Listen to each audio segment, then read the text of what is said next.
My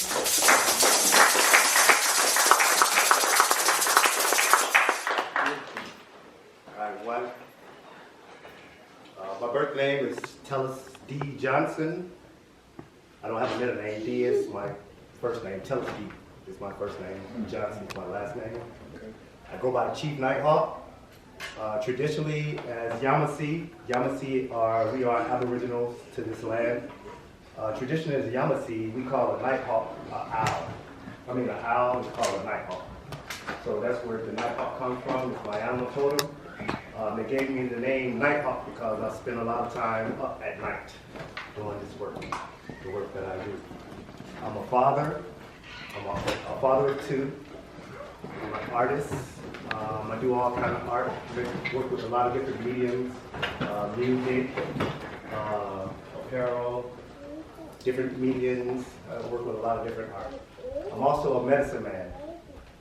That's what I'm here to talk to you today about healing and exploring with psychedelics. As a medicine man, I've worked with a lot of different types of medicines, not just all the medicines that you can ingest, but medicines of the planet. One of my first medicines that was given to me was the power of hug. The medicine of hugging. If anybody's got a hug from me, like a real genuine hug from me, they'll be like, man, he gives the best hugs. So I've heard that a lot. So that's been one of the first medicines that I worked with hugging. But to just keep it on track for why I'm here, we're going to talk about healing and exploring with a lot of the different entheogens and psychedelics. The first psychedelic, or the first entheogen that I was privy to take was ayahuasca. I came to the journey of ayahuasca by trying to rid myself of cocaine addiction. I was able to stop using cocaine, but what I wasn't able to control was the thought of me wanting to use it. That's what really baffled me. That's when I began to search of how can I rid my mind of wanting to continue to do something that I knew that was bad for me, right? So at the time, me and my mate, we were pregnant with our first child, and I had discussed this problem with my midwife. And when I discussed it to her, she said, oh, you need some Iboga. Right? I was like, Iboga, I had never even heard of it.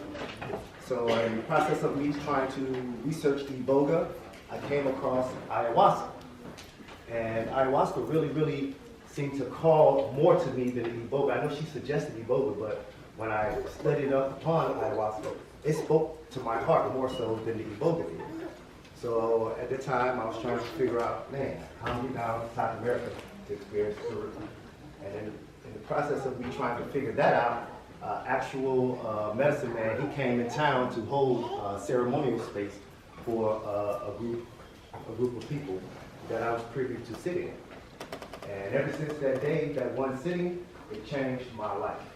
That one sitting changed my complete life. I'm also a Marine Corps. Well, they say once a Marine, always a Marine, so we don't use veteran. So I'm a Marine. I spent 4 years in the Marine Corps, so there was a lot of other things that I was dealing with aside of the cocaine. I was dealing with a lot of trauma. I was dealing with a lot of stress. I had a lot of anxiety. I had anxiety so bad that I would grit my teeth. Like, my jaws was just stay locked all the time. Like, I could just be sitting somewhere and notice that I'm just gritting my teeth, grinding my teeth so hard. That's how bad my anxiety was. So after my first trip with ayahuasca, it was like, man, that completely changed my world. It took away the anxiety. It took away the angst and the thoughts of wanting to do drugs that was harmful to me. And it helped me with a lot of depression. You know, it uplifted my spirit. And that one day, the shaman who came in town, he stayed in town for maybe 2 months. And I was just about in every ceremony that he had the whole time he was here. Just off that one time I sat, I was like, this is something that I want to do. This is something that I need. It's like, when you first go to a ceremony, you'll see somebody there, and they'll be like, man, this your first time? Like, nah, I've done this 5 or 6 times. You can't understand how somebody would want to continue to do these things over and over again. But when I did it the first time, now I see why it became more of a lifestyle and a practice, which is something that I wanted to do. A lot of people come into the entheogenic world or the psychedelic world just wanting to try these things. But I'm letting you know this these things are more powerful than just to try. They actually perform tasks, and they actually help the body and help the people heal from a lot of things. After I spent a lot of time with the shaman, he kind of took me under his wing and made me his pupil. So there I started doing different type of, he introduced me to dietas. The next medicine I was introduced to was Wachuma, which is also known as San Pedro cactus. San Pedro cactus, he introduced that to me after an ayahuasca ceremony, which was the most beautiful thing I had ever had in my life. I'm gonna just back up a little bit, just kind of explain a little bit about ayahuasca, just for people who don't know. Ayahuasca is a combination of the Bona Happy vine, or what they call bee copy vine, and the leaves of the trichrona. Bee copy operates as a MOAI to the trichrona. The trichrona leaves is where you're actually getting your DMT from. So most people think ayahuasca has the DMT. No, ayahuasca is actually what they call bee copy. That's the native language of the people in Peru. They call the vine, the bee copy, they call the vine ayahuasca. But then they also attributed the name to the drink that they made from the combination of these two plants, the bee copy and the trichrona. So ayahuasca isn't just, it's a name of a plant, but you don't really experience the psychedelic experience unless you add the trichrona to it. So that's where the DMT comes in. And the trichrona acts as the MOA to, the bee copy acts as an MOA to the trichrona, so that way you can orally ingest DMT. And it allows the DMT to access the blood-brain barrier. If you didn't have an MOA, if you drunk DMT, it would metabolize in the gut so fast that you wouldn't get an experience. Mm-hmm. That's why you have an MOA. Everybody in this room produces their own amount of DMT. Mm-hmm. Most mammals on the planet produces DMT. The way that you can access your own DMT is through triple darkness and breathing. Mm-hmm. That's how you activate your own DMT. Everyone in here is a walking psychedelic. Right. We are all entheogens. Anybody in here been breastfed? Mm-hmm. Right. So that was your first intake of an entheogen. People don't know that breast milk is psychoactive. It produces the same active ingredients as cannabis. Yes, look it up, research it. So that's why it puts babies to sleep, and that's why you kind of crave it. That's why marijuana is known as the mother. Me madre, that's what they call marijuana, madre. It's a mother plant. So that's just a little science there. So that was your first entheogen, and you had never sick anything. Breast milk. The next entheogen, San Pedro. San Pedro comes from a cactus that has grown up in the high mountains of the Andes. It's also known as the antenna of the gods.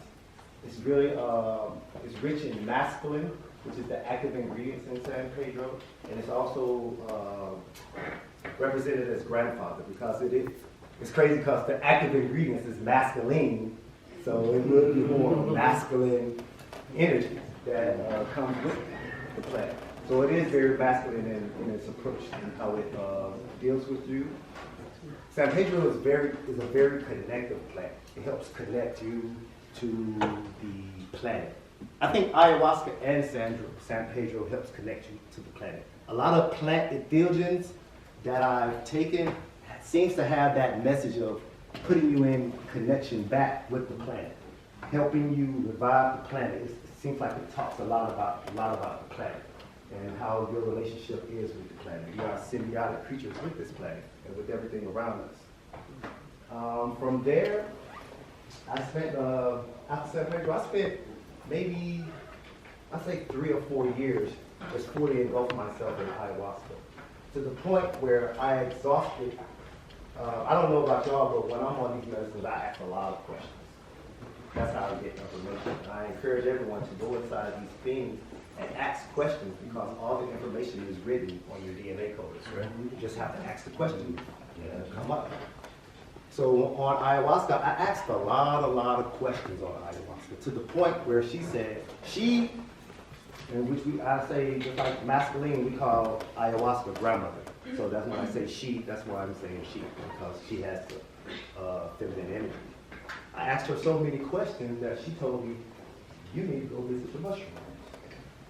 Ayahuasca itself told me I needed to go visit the mushrooms because I had exhausted the question. She said, I can't answer these things, go to the mushrooms. And after taking the mushrooms, I understood why. Because the mushrooms itself told me we came before everything. That's right. We came before ayahuasca, we came before San Pedro, we came before Iboga. Without us, there would be anything. There wouldn't be anything, so we came before it all. So I got into using the mushrooms very extensively.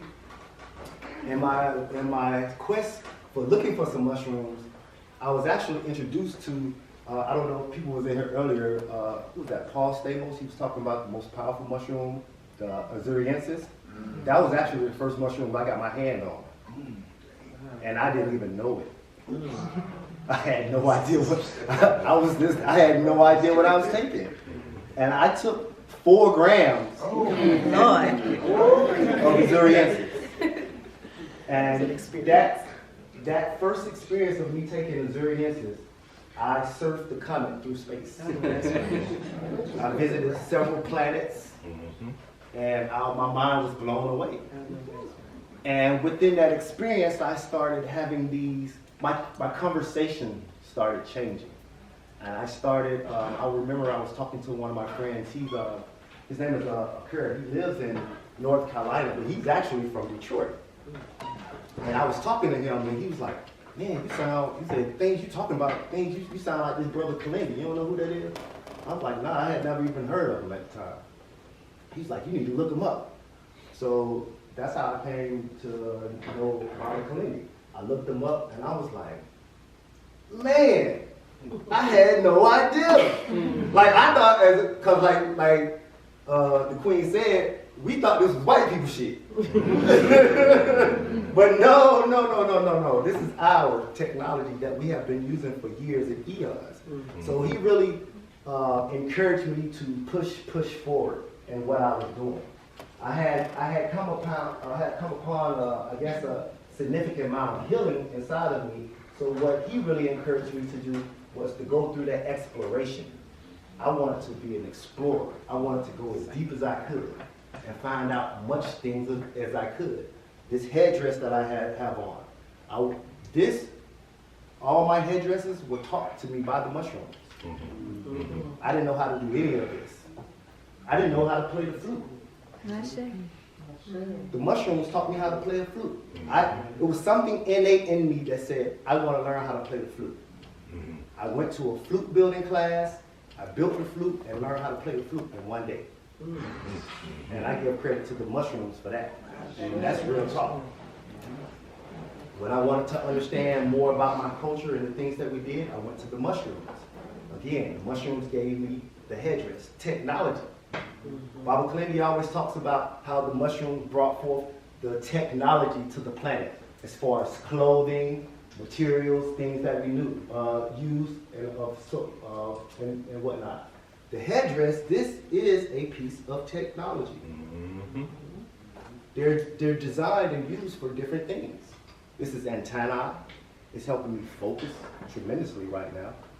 It imparts sights. Different feathers do different things. So tribally, they wore the feathers because it would invoke or they would take on the animalistic characteristic of that bird that they were wearing.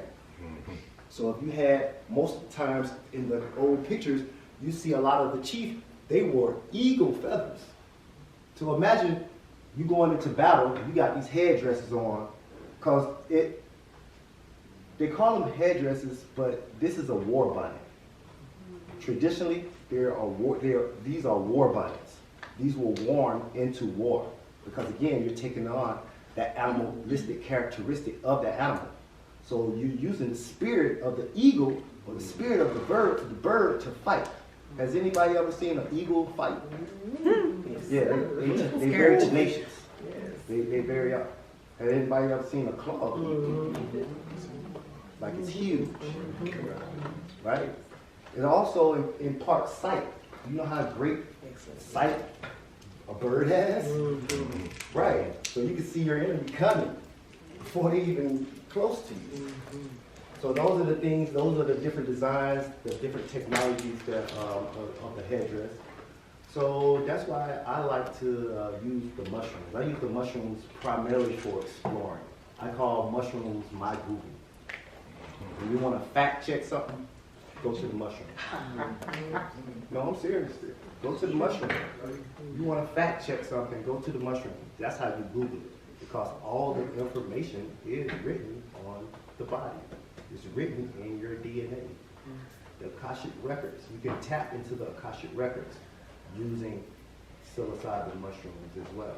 Everyone has that ability to do so.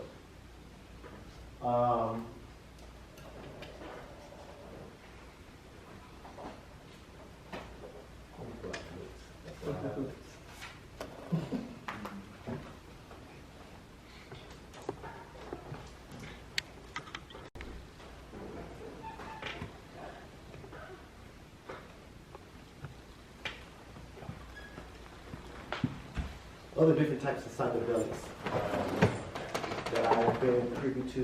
I've had a full-on Ebola ceremony, but I have microdosed Ebola before. And to me, when they say DMT is the God molecule, I like to challenge somebody and say Ebola is the God molecule. If you ever looked at the molecular structure or how Ebola is arranged, it's like none other. Like most molecules overlap one another. You take DMT, serotonin, dopamine, cannabis, you can lay them on top of each other. They're almost lay on top of each other. Ebola doesn't do that. It has a whole other spike section at the bottom of the chain that does something completely different. And when I did that, that was one of the best, I'm not going to say best. I had one of probably the most profound experiences that I have ever had off of Ebola, where it put me actually in the third person of myself, where I could actually look and observe myself, which is crazy.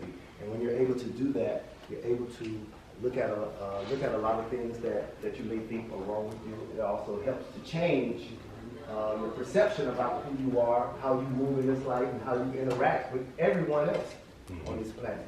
It's a very, very life-changing medicine. I encourage everyone to do an extensive amount of healing. And when I say healing, the biggest part of healing that I like to get people to do is purging the body. And when I say purge, the most common form of purge is vomiting, right? But purging comes in many different forms.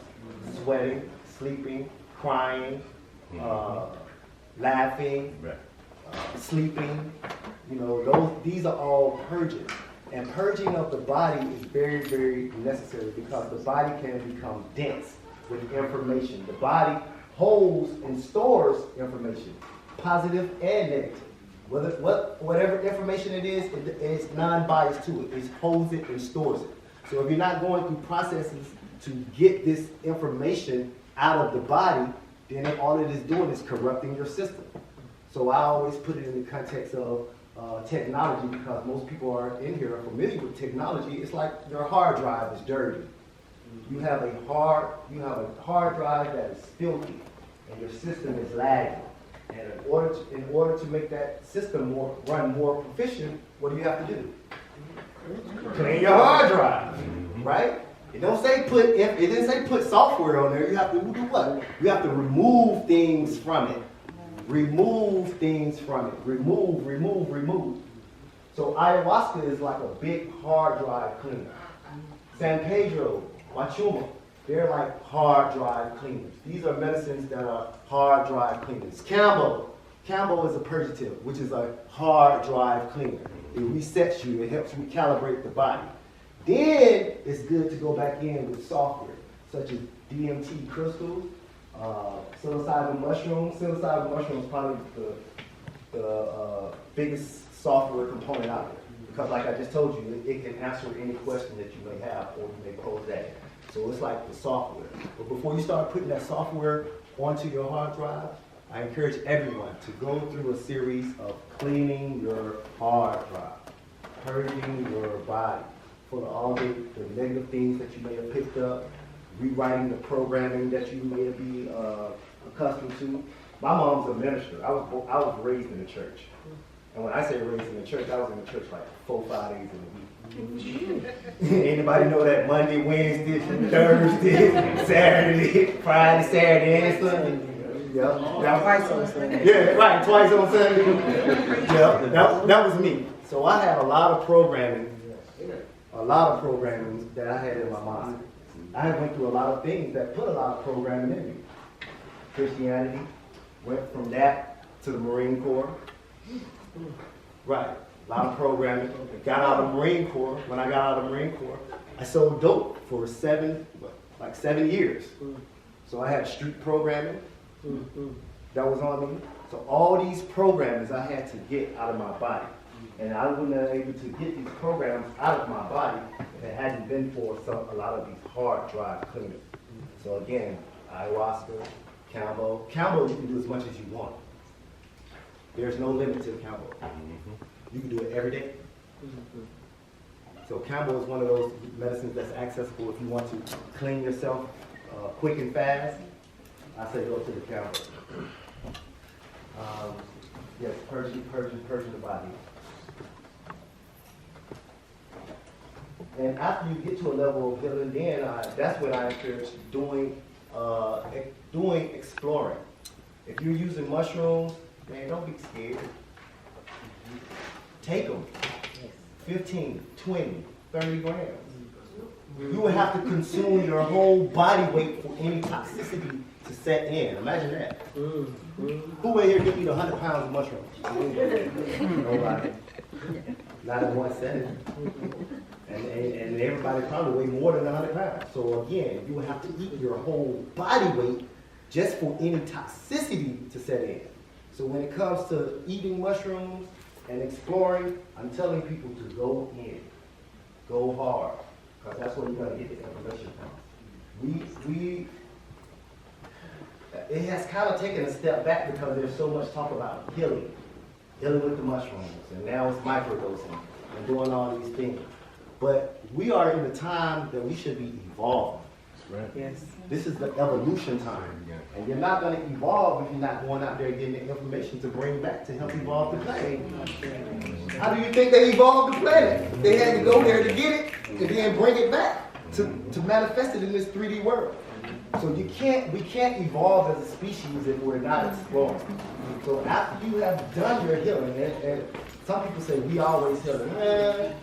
That's what you might come across things that you might need to work on, but as far as really having a true healing, man, let's get to that place where we are done healing and now we are exploring. Because we're trying to usher in a new golden age. We're trying to evolve this species. We have stopped evolving. Right now we are devolving. I'm not speaking for everybody in this room because most people in here are evolutionary. But as a whole species, we have started to devolve. We are self-replicating organisms. We should not die. We don't die. That's right. If you cut yourself, you heal, right? Right. You're self-replicating organisms. So how is it that we are dying? If you are continuously replicating, why is it that we're dying? No, we shouldn't be. That's why they had the accounts of people living 800 years, 900 years. These are true stories. Yes. Those are true stories. Those people was living that long, thousands of years. People just one day transitioning. Not even the body dying, it just transitioned. Right. That's where I'm trying to get us back to. I'm trying to get us back to that stage. And it does take a level of healing, but after that level of healing, I encourage everybody to get into this exploration. You know, the high dose of the mushroom. Do as much as you can.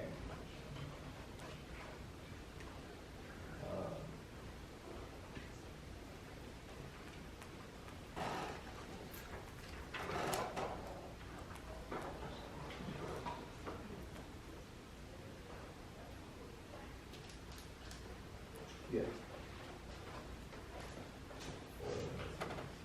Talk about healing, talk about exploring.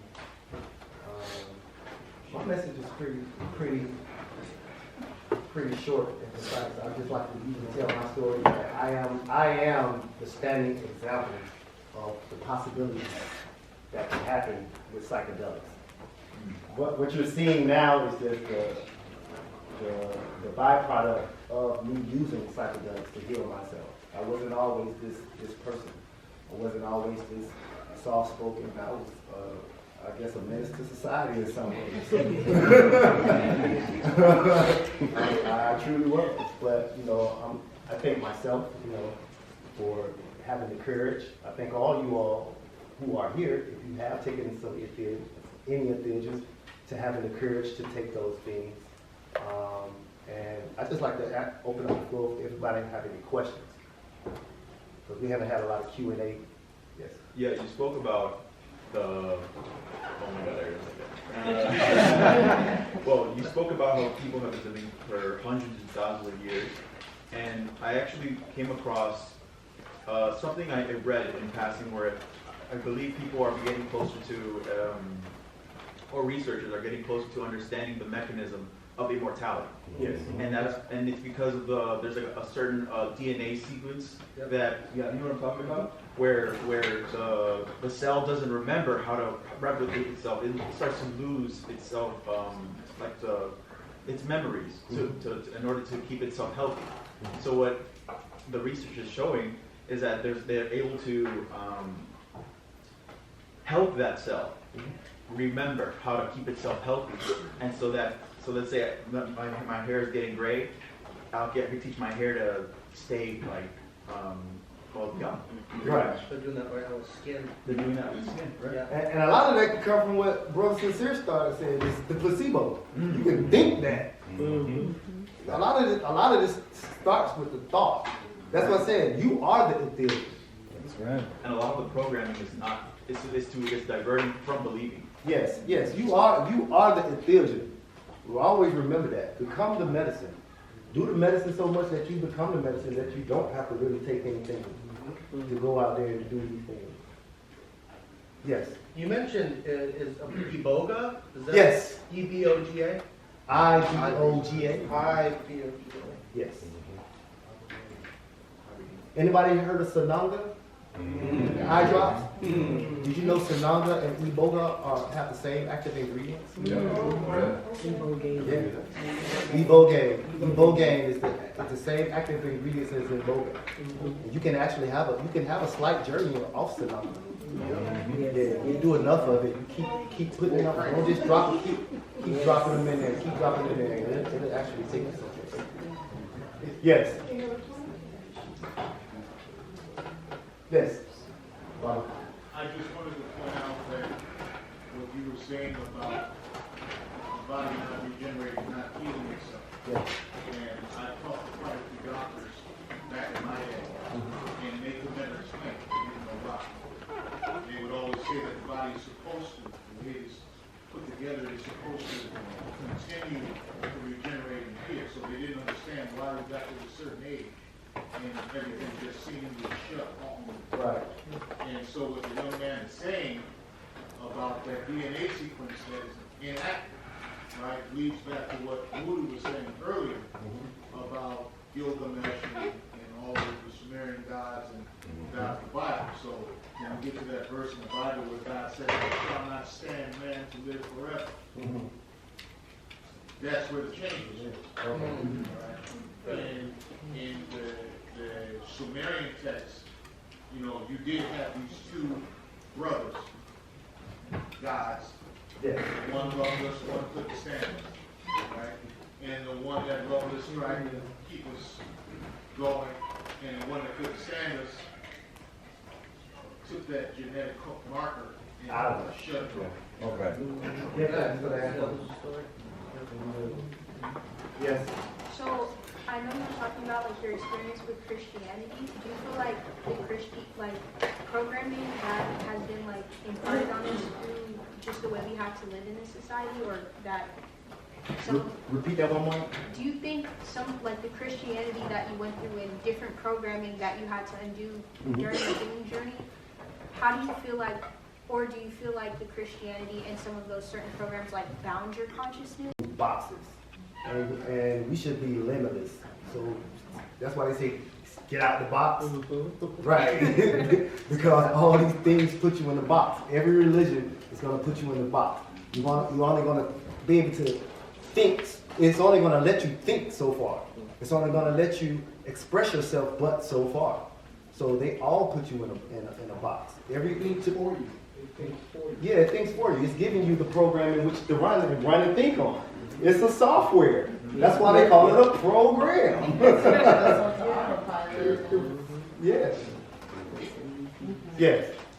Do you think the mushrooms and everything was what, or could you speak on how those things helped you integrate all those programs into, you know, who we see today? Because as you speak on all those programs, and I look at you today, I see how all those, I don't think you would be where you are without them. Right. Because we all go through our programs, and like, as I started taking them, I hear other stories of like, and we think about all our trauma, like how did it help you integrate your trauma into your healing? You know, to process your healing, to process your trauma while you're healing. Because we look at our programs and our boxes, you know, some people kick that box away, some people pick it up and figure out what to do with that box after they got out of it. So you're saying how did it help me, or how did I integrate? I'm really trying to understand what you want to say. So like how you explaining how you went after you started questioning ayahuasca. Yes. And he told you to go into get the mushrooms, how you want to get this information. Yes. Going through that and all the healing, like how did that help you? Without it, without the mushrooms and whatnot, do you feel you could have had the information to be able to go in there? Like, how did that help you go and integrate with all that going through? Because I guess it's kind of a loaded question because I'm still quite not understanding. I can help him clarify what he's really trying to say. Yes, brother. And give him an introspective answer. He wants to know if there is any biology or physiology as to the mechanism how the mushroom works in the brain. I think that's the question you were asking. Okay. Okay. So if I can just finish the thought. Yes. The mushrooms literally repair the brain integration. Okay? They literally sew it back together. Because with age, things start to fall apart. Okay? And that's a natural process. But when you take the mushrooms, it kind of like knits it all back together. So I took mushrooms at night because my memory wasn't as sharp as I remembered it was. And so I took the mushrooms at night and I gave it an instruction, repair my memory. And the next day, instant memory. So without even without the instruction, what he's saying is that it has been proven that psilocybin repairs neurological pathways. And in the process of it repairing an old neurological pathway, it creates a shortcut. So that pathway that may have been severed or broken, some of these neurological pathways are broken through programming. So you're not thinking, so it's dull. So when you take the mushroom, it's going to repair that neurological pathway. And again, like I said, in the process of repairing that pathway that may have been cut or severed, it's going to make a shortcut so you can start using it. So that way, by the time it repairs the one that's been severed, you have two. Mm-hmm. Now you have two passageways that was on that same wave or that same wave thought that's been repaired. That kind of helps. Thank you. I appreciate it. Let me get somebody else.